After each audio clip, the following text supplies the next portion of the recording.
और ये खुद किसान नेता कह रहे हैं कि इन्होंने कांग्रेस को मदद करने के लिए पूरा आंदोलन रचाया। लेकिन सोचिए कि ये खेल कैसे बदल गया है दर्शकों, कैसे बदल गया ये खेल, आज मैं आपको बताने वाला हूं। साल 2020 और साल 2021 किसान आंदोलन की तस्वीरें आपने देखी होंगी, आपको याद नहीं है तो ये देख लीजिए। दिल्ली के बॉर्डर पूरी तरह से लॉक हो गए थे, आपको याद ही होगा। ये तस्वीरें आज की तारीख में ताजा हो गई हैं। लेकिन ये वो वक्त था जब हजारों की संख्या में जुटे किसानों ने दिल्ली बॉर्डर को जाम कर दिया था। बॉर्डर बंद कर किसान साल भर से ज्यादा समय तक बॉर्डर पर ही बैठे रहे। इसके कारण आम आदमी परेशान हुआ। एक राज्य से दूसरे राज्य में जाना मानो सपना हो गया था। इसके बावजूद 3 कृषि कानूनों के विरोध में ये महीनों तक डेरा जमाए बैठे रहे।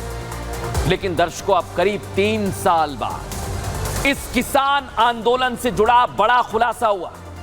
खुलासा भी कुछ ऐसा ही कि आप अपने कानों पर एक पल के लिए विश्वास ना करें।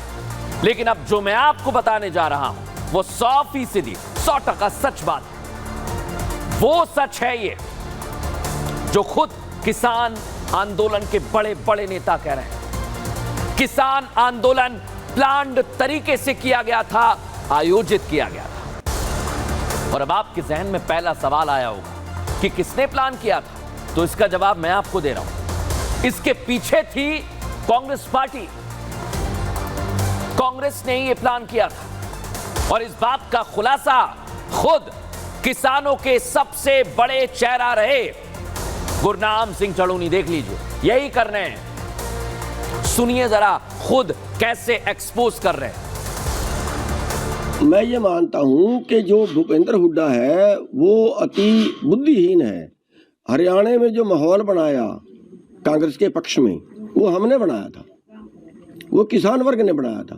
किसान, चलो मेरे को नहीं दी थी, दूसरे 2 किसान लीडरों को दे देता, कम से कम लोगों के अंदर ये तो जाता कि हाँ अब किसानों का कौन है जी, बीजेपी। वैसे किसानों की तो हमने कांग्रेस नजदीक नहीं लगाती, फिर कहाँ जाएंगे ये। इसलिए हम आप खड़े हुए। तो सुना आपने, कहा कि हमने माहौल बनाया, हमने पिच तैयार की, लेकिन उस पिच पर भी कांग्रेस पार्टी बैटिंग नहीं कर पाई। तो क्या इसलिए किसान आंदोलन हुआ था कि बीजेपी के खिलाफ माहौल तैयार हो, बीजेपी को किसानों के खिलाफ बताया जा सके, किसानों के जहन में यह बात डाली जा सके, कांग्रेस के समर्थन में माहौल बन सके।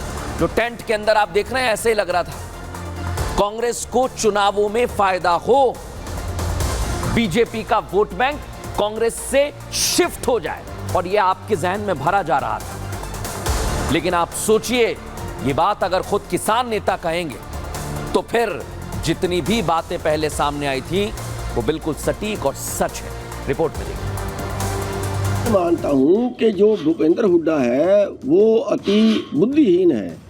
हरियाणा में जो माहौल बनाया कांग्रेस के पक्ष में वो हमने बनाया था, वो किसान वर्ग ने बनाया था।